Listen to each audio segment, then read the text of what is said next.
Ni gute twisanze hano hantu? Ni ikibazo gikomeye cyane kandi cyo kwibaza mu gihe tugezemo.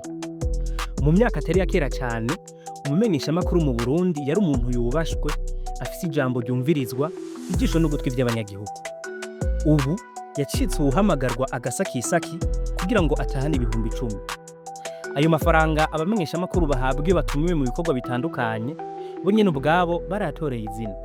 Bayita ubushaza. Ubushaza buragisibije mu gisata cyo kumenyesha amakuru.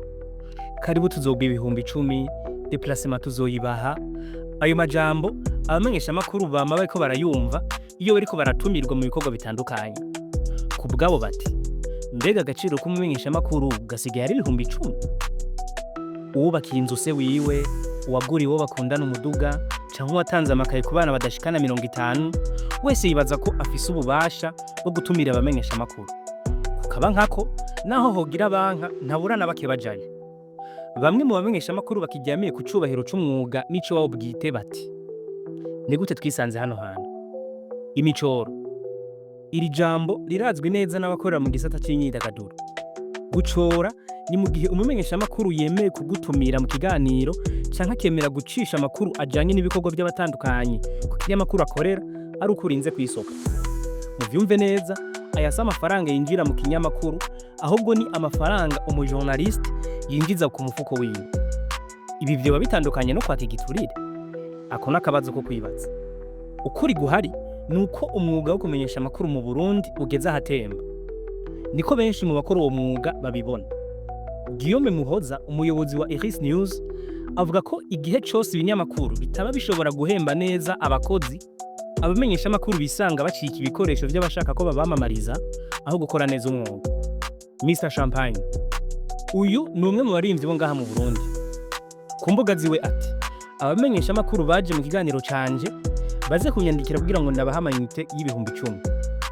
Kubwa Edson Ndayahoze, umwe mu bakurikiranwa cyane kuri rubuga Facebook, yahoze ari n'umumenyesha amakuru w'imico kama kuri Radio Indundi Culture, ngo guha 10,000 francs abamenyesha amakuru ni kubasubiza hasi.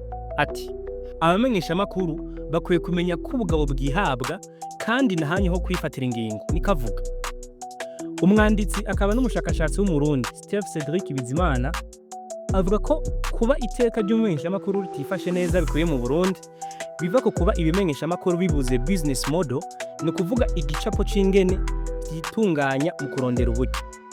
Ubundi ngo muri rusangi ku isi yose ibimenyesha amakuru bishingira ku buryo bwinshi bwo kwinjiza amafaranga, harimo kugurisha ivyandikwa.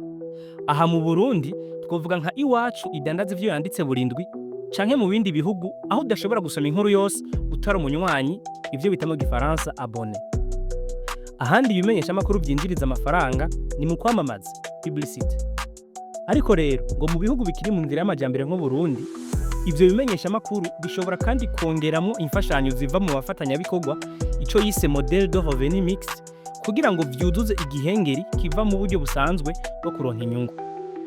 Ariko rero ngaha mu Burundi ibimenyesha amakuru biracafise akazi kadasanzwe ko kumenya kwidandaza, gushiraho intunganyo y'ivy'ubutunzi n'intwari imeze neza, uburyo bwo gutunganya akazi no kugumya abakozi, gukorana neza n'intwaro no gukomeza icyizere bafitiwe n'abanyagihugu.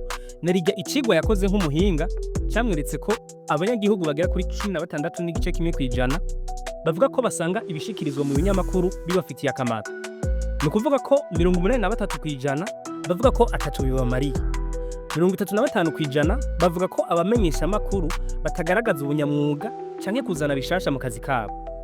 Mu gihe rero ngo ibimenyesha amakuru bitazoba birashiraho uburyo bwo kwinjiza amafaranga, business model, byige gushiraho bishasha, innovation, umumenyesha amakuru ntazoronka ico ashira ku mufuko kandi ngo ntazobura gufatwa nabi.